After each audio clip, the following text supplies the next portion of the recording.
Well, all right. Which, To jump into a new topic here, I was thinking also this morning. When I was trying to think of the questions I wanted to ask you.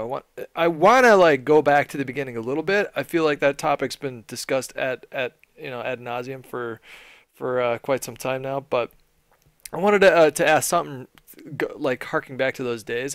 And the question that popped into my mind when I thought about my experience in the early stages of YouTube was there was a point for me, and I can't tell you exactly when it was, but there was a point for me where I knew that it was turning into something big. And this was before the huge spike. In my head, there was no doubt. I had no question of whether or not this was turning into a thing, and I had no question of whether or not my life was about to change. It just felt like intuitively that this was turning into something and the wheels were already in motion, that it wasn't going to be stopped. Did you have sort of a similar experience on YouTube, or and if you did, what at what point, if you can remember specifically or even vaguely, did you know, okay, this is now a thing? Like I can not necessarily like I'm making enough money from this right now that I can quit my job, but you just had this feeling like do you kind of did you have a similar kind of experience where you knew that it was turning into something and that you knew you were a part of something big? yeah, and I didn't do it through personal experience. It was more vicariously living through people like Grizz or Six Sins, Top Notch Multimedia at that point. Like when I saw them do it, I was like, this is it. My life has literally just changed just off of their success that they've been having, because there was nothing in this world that was going to stop me from doing it, doing what they're doing, maybe a little bit better or maybe a little bit different, that would suffice a change in everything that I was doing to make it a career. So just the fact that somebody could do it, I knew that I was going to be able to do it, and and that's when I knew. And but when I saw when it felt like the optic thing was going to be like the thing, uh, I don't know. It's just like anybody else in those times, I guess, is when you get recognized in the lobby for the first time, right? It's like holy shit. I'm like, I feel pretty good. Now I can't, and I know this sounds like so like pretentious as all hell, but like everywhere we go, people know who we are. We go to the mall. I go to buy some groceries. Literally, I went to buy burgers for the first time in like a month on Sunday, and as I'm walking in, this dude sees me and he's like, "Hey man, I just want to say I'm a big fan of Optic. Keep up what you're doing." But didn't ask for a picture, didn't say anything. He just said, "Hey man, just want to give you props." Yeah. And that to me was like crazy. Like Yeah. so.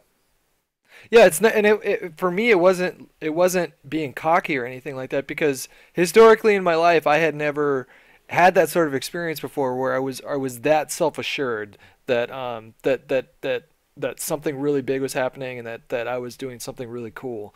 I was never really a cocky person like that, but just in my gut I could just feel it in my stomach, and it might have been like right around the time that I first signed with Machinima, but it was definitely before a video even posted. I'm like, this is going somewhere. And I remember I had a girlfriend at the time, and I was trying to explain to her. I was like, you don't understand. Like, I'm a part of something right now, and this is gonna change both of our lives here. We didn't end up staying together that long afterwards, but she didn't believe me, and I was and she probably shouldn't have, because what, like 9,999 times out of 10,000 that someone says that, it doesn't pan out. But I just, you and me and everybody else that was in on the ground floor, I guess we're really lucky to be a part of something Yeah, that was so big and spectacular. It really was a spectacle to watch that whole thing unfold. I mean, it bro, was it was do you remember the first time that like the rumor spread that XJoss had made $50,000 one quarter? yeah. Do you remember that? Like it was nasty, right? It was like it was. I was like, holy fuck, that's like, that was like to me, it was inspirational in a sense, right? Like, I'm like holy shit, this is a thing, right? And I came from the mortgage industry where people were just making money hand over fist, me included. So I'm like, holy shit, this is like that new thing, and this is like an opportunity for that. But I always say, man, like if you were in the ground floor and have made it through and are still here today, you deserve a high effing five. Because not only did we become something in a time where the community wasn't there, like it's a lot easier now for somebody to blow up because the community has already been built, right? The platform for you to be successful is already there. You So think it's a it's lot easier. easier now? Yeah, 100%. Well, no, no, it could be. It's both ways, right? It's so oversaturated that it's hard, but at the same time, for somebody, for that one special person that is gonna make it, is gonna be a lot more serious to make it happen.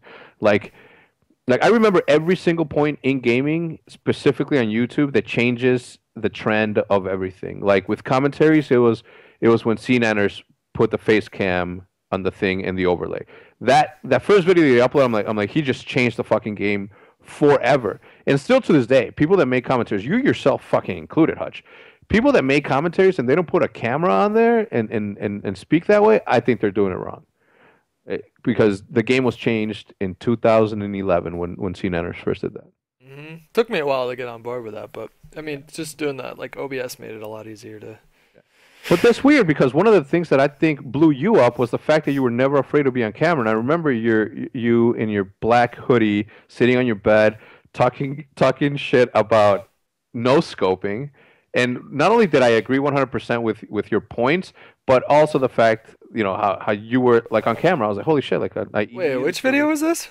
It was this, I don't know, I'm not gonna fucking look. It was a video where you say, I bet anybody any money that no scoping is more luck than it is skill. And then you said something about like And it was a video. It was me on camera. it was you on camera wearing a black hoodie, you were holding a mic, and you were sitting on your bed. I don't remember that. Yeah, well, I remember everything. So lucky for you that's what happened. But I have no memory of that. every single step, man. I've known I've been lucky enough to be able to pay attention to certain things, and I knew when the game changed at every single step. It was crazy. It was crazy, man. Yeah. Yeah, my brain is starting to get all explodey right now because there's so many memories. There were so many like the whole scene was evolving and changing so rapidly that nobody had any time to like stop and take it all in. It was really easy for that whole thing to pass you by. I remember when like that pink cloud, that euphoria, that adrenaline that you got from that whole thing. I remember when that finally started to wear down after like a couple years. It was really kind of like difficult to look back on the last couple years because it went by in such just a whirlwind fury of Yeah. it was just so much. And like 3 years ago. and 3 years remember, ago. no, it was longer than 3 years ago.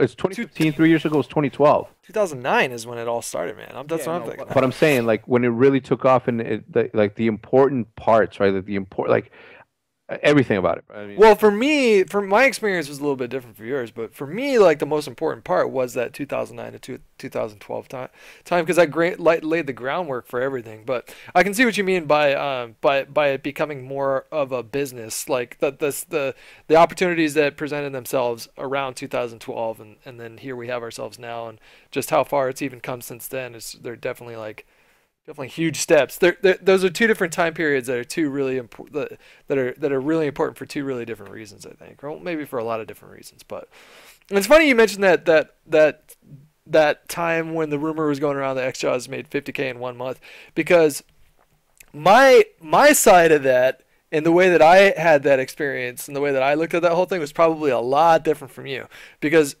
when I signed on to Machinima, you weren't making money off your personal channel. right. And so when I signed on to Machinima, I signed on for a salary, very modest salary, compared to what you could be making off your personal channel. And so when those numbers started coming out, both me and well, I'll just speak for me. Like I remember, I remember. I remember having like this, like feeling like my heart just dropped into the pit of my stomach. Like, what have I done? But looking back, I don't regret anything because I still learned a lot from my time at Machinima. And I certainly learned a lot working under Mr. Sark, like about production and camera presence and how to conduct yourself, and a lot of valuable lessons were learned during that time. All right, so if we could jump forward just a little bit, there was some interesting talk on Twitter over the weekend. Over 1 million people were tuned in to watch Counter-Strike concurrently this weekend, which is absolutely mind-blowing. That not only competes with cable television, that absolutely destroys a lot of cable television. And a discussion started about, well, what can Call of Duty do to compete at that level? and Stroh was putting some things out on Twitter saying that it was his opinion that it should be 5v5 S&D only, and a lot of other people chimed in. I'm curious, do you have any specific ideas in mind for how you think Call of Duty could change in a direction that promotes a lot of growth?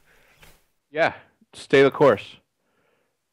Yeah, Stay the you think course. just Let's there's just get the peaks and valleys. You just gotta like yeah, weather man. the bad times and People always want to take the shortcut, and it's never going to. I mean, it'll work one in a million, right? But there's nothing that we shouldn't do anything. Call of Duty has had a success, man. We've grown, we've had steady growth, right? It's never been like this whole like, oh, boom, amazing explosion because of that. Think about how old that game is, right? Think about how old that game is, and all it took it was for some what update to happen, and then bam, it's back in full force.